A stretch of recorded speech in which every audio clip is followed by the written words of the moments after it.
Hello. അപ്പോൾ നമുക്ക് ഇന്നൊരു ബ്രെഡ് വെച്ചൊരു പിസ്സ ഉണ്ടാക്കിയല്ലോ. വയോ. അപ്പോൾ അതിന് ആദ്യം തന്നെ നമുക്ക് വേണ്ടത് ബ്രെഡാണ്. പിന്നെ വേണ്ടത് കുറച്ച് പച്ചക്കറി, ഏത് പച്ചക്കറി വേണമെങ്കിലും കേട്ടോ. പിന്നെ മയോണീസ്, കെച്ചപ്പ്. പിന്നെ നമുക്ക് വേണം ചീസാണല്ലോ പിസ്സേൻ്റെ ഒരു മെയിൻ ഇൻഗ്രീഡിയൻറ്റ്. അത് കഴിഞ്ഞ് പിന്നെ കുറച്ച് പൊടികളാവാം, pepper powder, chilli flakes, oregano. ഇനി അപ്പോൾ നമുക്ക് പരിപാടി തുടങ്ങിയല്ലോ. കമ്മോൺ.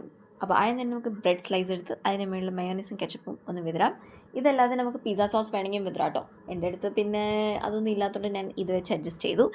പിന്നെ അത് കഴിഞ്ഞ് എൻ്റെ അടുത്ത് കുറച്ച് ഷ്രെഡഡ് ചീസ് ഉണ്ടായിരുന്നു, അത് ഞാൻ കുറച്ച് അതിൻ്റെ മുകളിൽ വെച്ചു. എന്നിട്ട് അതിന് മുകളിൽ കുറച്ച് മോസറല്ല ചീസ് ഇട്ടിട്ട് പിന്നെ എല്ലാ പച്ചക്കറി ഒന്ന് സെറ്റാക്കി. എന്നിട്ട് അതിന് മുകളിൽ പിന്നെ ഒരു ലെയർ ഓഫ് മോസറല്ല ചീസ് വെച്ചു. അപ്പം ഇങ്ങനെയാണെന്ന് വെച്ചാൽ മെൽറ്റ് ആകുമ്പോൾ അത് കുറച്ച് നല്ല സുഖമാണ് കാണാൻ, പിന്നെ ടേസ്റ്റ് ഉണ്ടാവും കേട്ടോ. പിന്നെ അതിന് മുകളിൽ നമ്മുടെ പൊടികളൊക്കെ ഇട്ടു. എന്നിട്ടൊരു പാൻ വെച്ചു, ബട്ടർ തേച്ചു. എന്നിട്ട് സ്ലൈസ് എടുത്ത് വെച്ചിട്ട് അതൊന്ന് മൂടി വെച്ച് വേവിച്ചു. കുറച്ച് നേരം ആ ഒരു ആവിക്ക് എടുക്കുമ്പോഴത്തേക്കും തന്നെ നമ്മുടെ ചീസൊക്കെ നല്ല മെൽട്ടായിട്ട് നല്ല എന്താ പറയുക, ഒരു പിസ്സേൻ്റെ ഒരു ലുക്കിലൊക്കെ വരും, കണ്ടില്ലേ. അപ്പോൾ പിന്നെ അതും നമ്മുടെ സോസും യൂസ് ചെയ്തിട്ട് ഒരു പിടി അങ്ങ് പിടിച്ചു വൈകിട്ട്. പിന്നെ അതിൻ്റെ കൂടെ ഒരു മൂവിയും കണ്ടിട്ടോ. അപ്പോൾ അത്രേ ഉള്ളൂ. ബൈ.